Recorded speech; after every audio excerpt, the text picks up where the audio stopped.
Andre গোস এবং হারমিতো সিংয়ের 40 বলে 91 রানের জুটিটা এক প্রকার চিন্তায় ফেলে দিয়েছিল দক্ষিণ আফ্রিকার সমর্থকদের। 18তম ওভারে এসেছিল 22 রান। 16 ওভারের পর থেকে এসেছে 45 রান। টি-20 যুগে এমন রান ম্যাচ জয়ের জন্য বড় ফ্যাক্টর।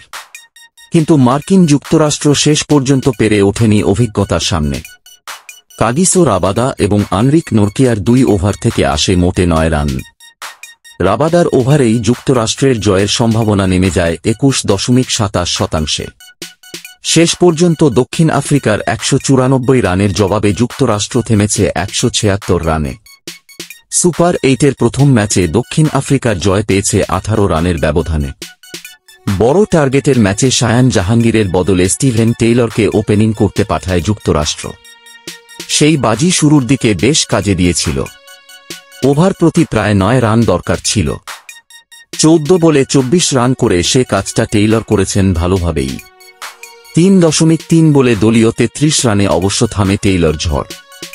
রাবাদার বলে আউট হন তিনি। নীতিশ কুমারের ব্যাট থেকে আসে মোটে 8 রান।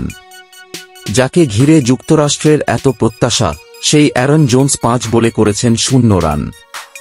ঝড়ের আভাস দিয়ে কোরি অ্যান্ডারসন ফেরেন 12 বলে 12 রান করে।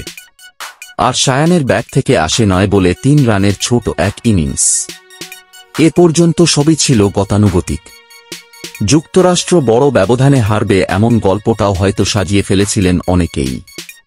রাবাদানকিয়ার পাশাপাশি তাবরাইস শামসি আর কেশব মহারাজরাও ছড়ি ঘুরিয়েছেন যুক্তরাষ্ট্রের ওপর। এরপরেই জলে উঠেন আন্দ্রে গোস। ওপেনিংয়ে নেমে দেখেছিলেন সতীর্থদের আসা যাওয়া। এবার শুরু হল তাণ্ডব। বিপরীতে হারমিতো সিংয়ের যোগ্য সঙ্গ। হারমিতো আসার আগে তার স্কোর 24। এরপরের 21 বলে তুললেন 49 রান। পিছিয়ে ছিলেন না হারমিতো। 22 বলে 3 ছক্কা আর 2 চারে করলেন 38 রান। রাবাদার করা 19তম ওভারের প্রথম বলে আউট না হলে হয়তো এও ম্যাচের গল্প হতো অন্যরকম।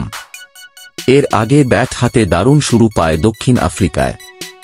এবারের বিশ্বকাপে ফর্মহীনতায় থাকা কুইন্টন ডি কক।